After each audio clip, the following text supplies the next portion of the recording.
All right, guys, here we are in Game 3. And Cat's Pajamas despondently resting his head in his hands after that pun. But that's just how we roll here. We have our blue Terran player down at the bottom right part of the map from, from Korea. He is Artist. And up at the top left part of the map in the red, it is ZeNEX.Life. Yes, it is. So we'll see what both these players have to offer. We'll see. They're playing no gold minerals, so this is the IPL version. New IPL version is cross spawns, no gold minerals, things like that. So that's right. Although we are contemplating some maps with gold minerals again. Now, of course, post patch that the mules no longer return any additional minerals, things like that. Yeah. Yep, so you could potentially put them out there. The thing that still kind of makes it a bit quote-unquote imbalanced in certain situations is just that it's easier for some races to hold on to those bases the way the maps are right now than others. Yes. So in light of that, you know, we're still not including the gold bases. Right, maybe not this one specifically, but just, you know, creative maps that use gold minerals well, you know. We're certainly looking at I could see it coming back. I'm such a gold mineral anti-fan, though, that I don't care if they ever come back. I understand. It's fine. You want this to be as much like Warcraft 3 as possible, right? No, it's the complete opposite. It's the other game. That's right. I want this to be like more Warcraft hero units 2. and creeps. Warcraft 2, Tides of Blood. I want seafaring units in StarCraft. You know, Space Shark needs someone to swim with. That would seafaring. Would be skyfaring units, but those are amazing, and I'm okay with those. Sky creeps would be awesome. Water Shark. Yes. Water shark. So normal shark. Looks like it's going to be one barracks expand from Artist and hatch first as usual from ZeNEX.Life. So no craziness to really mention here in this game so far. Yep. And I like the scouting path of the Overlord by Life. It's kind of cool. It's interesting. You just kind of graze by that base on the left side, and then you can kind of cut around to the right here too. So and this is kind of. Well, it's interesting because he sends a second Overlord there as well, and that kind of is in a way that Artist is not going to come up and sort of look for it, because these Terran players do know the timings for Overlords and the basic scouting paths and things like that, so ZeNEX.Life already is kind of switching things up a little bit, and it's interesting to see how Overlord scouting paths kind of change as the game develops on different maps. Yeah. It does kind of fluctuate, you know? You see Zerg scouting only this way and then only this way, and it changes over time. And that is kind of clever, and he's going to start cutting that right angle now, making his way off to the right with the Overlord. We're going to remind you guys, of course, we broadcast 2 best-of-5s every night. Past couple of nights, of course, we've had a couple of unfortunate circumstances, but tonight we will have another best-of-5. It is going to be Empire Koss versus Startail Squirtle immediately following this set. Yeah, I'm looking forward to that one, man. Everybody loves Korea versus the world. Yep. I'm definitely one of them, and Koss is definitely one of the best Terrans in Europe right now, so we'll have to see how much of a match he is for Startail Squirtle. Yes. Should be awesome. So, no TVTs for you guys today as well. So we'll get to him. Don't worry. You hold on. You hold on. fans out there. That's true. You'll get plenty of that in the future here. And we're not. It's not like we're trying to avoid him. It's just kind of how it's worked out at this point. Yeah, basically. So we had 2 of our non-Terran players advance. 2 of our non-Terran players fell to the lower bracket, so we still have. Which is all of our non-Terran players. Yeah, well, that's true. Yep. We had Hero and Creator though. They are still fighting in the upper bracket. Yep. So. All right. Well, Art is going to lose a Marine up at the front, unfortunately. And Life, with just the loss of 1 Zergling, is going to be able to pick up on the exact time that expansion came up. So nice little win for him there. You know, for people who want more, you know, racial diversity in this tournament too, I'd say right now in the lower bracket, the 2 non-Terrans have the best chance of moving on. I mean, obviously, Life is favored to beat Artist. He's certainly shown that in the first 2 games anyway. And I would say that Squirtle is kind of the favorite over Koss as well. Although it could go either way. I mean, it does happen that we have players who are not expected to win take wins, but that's kind of one of the fun, exciting things with it. But there are still definite favorites in both of these matchups that seem to suggest that the non-Terrans will be the ones to move on. Yeah, I mean, Koss is a super awesome player. Don't get anything wrong. I love his enthusiasm for the game. I love watching him play, but I still think that Squirtle has the upper hand there. Nice job by Life to pick off a couple of SCVs actually sitting just outside of the range of the bunker for a good period of time. Now reinforcing with more Lings in. Didn't know if he was going to try and scoot into the main. Yeah, I don't know if he was planning on maybe trying to kill the bunker or something like that. Yeah. It's just not going to work out that way, but he could certainly try to squeeze through into the main like you said, except that now the Hellions are out, so that would be very difficult to run by without taking a lot of losses. And at best, you know, he could maybe get a little bit of scouting info. Not worth it. Much easier to send his Overlords in there and check it out. All right, well, let's see here now. The starport's coming up and a ton of reactors for Artis, so he's going to be moving into mass marine production, of course.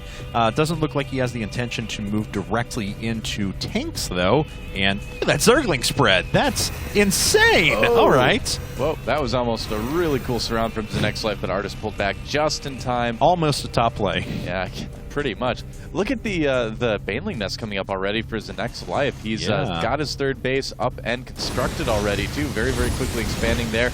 Now just kind of getting ready for the pushes that will be coming in the future. And look at the production queue right now. There is a Banshee on the way. Yes, there is. Artis. Not going to be a cloaked Banshee, of course, but it could be something that Life is maybe not expecting so much.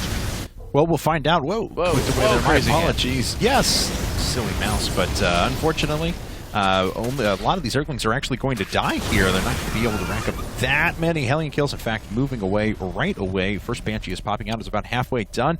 Life, on the other hand, does not have a lot of anti-air to speak of. In fact, he's only sitting on 3 queens. No, yeah, and one Banshee does beat 1 queen, too. So, with the queens a bit spread out here, it's going to be a little bit tough for ZeNEX.Life to not take some damage from this. And Artis just posturing up with those Hellions, trying to draw some Lings out. Not going to work for now. We did have an Overseer make its way in, and picks up on the Banshee as well. Yep. The Evolution Chambers are done. I would expect some Spore Crawlers here in just a bit. Or it looks like it's just Overseer. Extra queens. Well, looks like the Marines may not be too interested in killing off the Overseer. Guess not. We'll see. And, yeah, +1/+1 on the way for ZeNEX.Life. Now making those Banelings. He does have Zergling speed as well. The scan sees everything, though. Here come the Zerglings having to attack a little bit prematurely here. Yeah. Doesn't catch any of the Hellions either. ZeNEX.Life in a little bit of danger, but once those Banelings come out, he's going to be in much, much better shape. Looks like he may potentially take some hits at his third, though. Here comes everything. All right, Banelings rolling out and not catching that many units grouped up. Artis done a nice job of mitigating damage and killing the maximum number of units. He does have a very long reinforcement distance. We have another 22 Lings just about to pop up. A few Banelings as well were retained with centrifugal hooks just finishing up with that Baneling speed. ZeNEX.Life playing the delay game right now. He wants to delay Artis as long as possible. Oh, the Banelings not quite connecting. Oh, nice job, Artis, getting away just in the nick of time. The Queen does survive, but not for long. She's going to fall. Yeah, those Marines were able to soften her up a little bit. Second Queen is going to be able to come in and chase this Banshee away, and those Zerglings may potentially get these forces. Yeah, it looks like they're going to clean up most of them anyway, and this should stop the push from Artis, although he is reinforcing, so it looks like he wants to follow through with this. Well, let's see, because there's another round of Zerglings making their way out. Oh, they get a shroud on the Hellions that may just stop this flat. No, actually, Artis pulling back to his reinforcements, and we have a big tug-of-war battle that's essentially being fought over the top left-hand corner of the map. Yeah, you know, Life has to be very, very careful here that he doesn't attack just piecemeal and lose some of his units. The forces he's attacking with just aren't big enough. Did handle the Marines right there, but still, you know, just losing quite a bit of those Hellions, and that one Banshee is still being very annoying. Yeah, we have a couple of additional Banshees coming up as well, being produced continually out of that TechLab starport. So we'll see if any pop up here in just a bit. Artis going to swing his way in, try and pick off a Queen. More Zerglings running in from behind, though. Yeah, it's not a good day to be a Queen at the third hatchery. Yeah, no kidding. Oh, she's like, I did not want this job. Good target fire on the Baneling from Artis, though, so it requires a few more forces to clean this up, but clean it up, he still will. Life down in supply overall. He's trying to go to Infestors through all of this. Pathogen Glance are well on the way, and we have our first couple of Infestors just making their way out. Well, you can really see the strength of the macro of a pro gamer right here, where he has the presence of mind to get the upgrades, get the Infestors, keep injecting throughout all of this pressure. But it's just really starting to be a little bit too much, it seems like. He hasn't really been able to get a lot of mining going from that third base. Now he's going to lose a lot more drones here. Yes. Yeah, Artis may be putting himself in a good position to come into a very strong mid-game. Now, I will say, though, that ZeNEX.Life is certainly winning that upgrade game, and it's making these Zerglings so much more effective. A very small group was able to clean up a pretty sizable amount of Marines and Marauders. Okay, now we'll see if he can do it. Oh, great! Fungal traps all of the units up at the front. That was one of those, not hyperbole, but truly great Fungals pinning everything down for Artis, and reinforcements are going to start getting cut off now. Banshees are going to fall as well, so ZeNEX.Life starting to wrest back control slowly but surely. Yeah, it looks like for now anyway, he's won the delay game. It's going to be very difficult for Artis to continue pushing with this. Let's see, do the infestors have energy? I'm sure at least one or two of those still have energy for fungal growth. N2-2, like you mentioned, is just about to finish here too. So yeah, ZeNEX.Life starting to stabilize a bit here. He's pulled a bit of a supply lead. Artist trying to take a third base himself, but of course it will be a bit later. Yes. Then his opponents check out all those changelings just kind of hanging out there. They're like, oh, so you're taking a third? How is it going? It's This nice. is our base.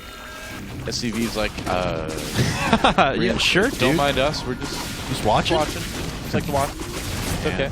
Banshee is going to get picked off for quite a couple of fungal growths, though. 3 of them, as a matter of fact. So, not the most efficient dealing with that. But ZeNEX.Life still does clear it up. And that. Oh, Artist is looking away. I heard the changelings dying. I think he was looking at the changelings. Yeah, certainly seems that way. There's still a Banshee there, but that really sets Artist back. Oh, that's rough. He's getting a planetary at his third base, too, but he may need to lift it off. We'll see. I mean, it kind of depends on the amount of links coming in here. But he's going to be oh, no! SCVs! They are going to fall down here in a second. Oh, yes, they will. Oh! Taking out everything at the third. Changeling supervising. Changeling approves. He's like, yep, knew that was going to happen. Yes, I am Terran. Yeah, I mean, this is going to be very difficult for Artist to recover from now. The units are just swarming in. He's not canceling the command center. Finally lifts it up, but it's down to just 200 hit points. A few SCVs going to be brought in to try and heal that up, but they will die pretty quickly. Yeah, the wheels are coming off pretty fast for Artist right now. Here comes another fungal growth. And, oh, never mind, just infested Terrans, I guess. A little bit of infestor headbutt love. And the infested Terrans will be able to clean up these forces and start to really pick apart this wall. Yeah, and we may see a GG pretty soon here from Artist. I think it could very well be. Artist, valiant effort, but it looks like he is going to fall 3-0 and be our first person knocked out of this tournament. Yeah, unfortunately for him, ZeNEX.Life's reinforcements are going to be enough. GG from Artist.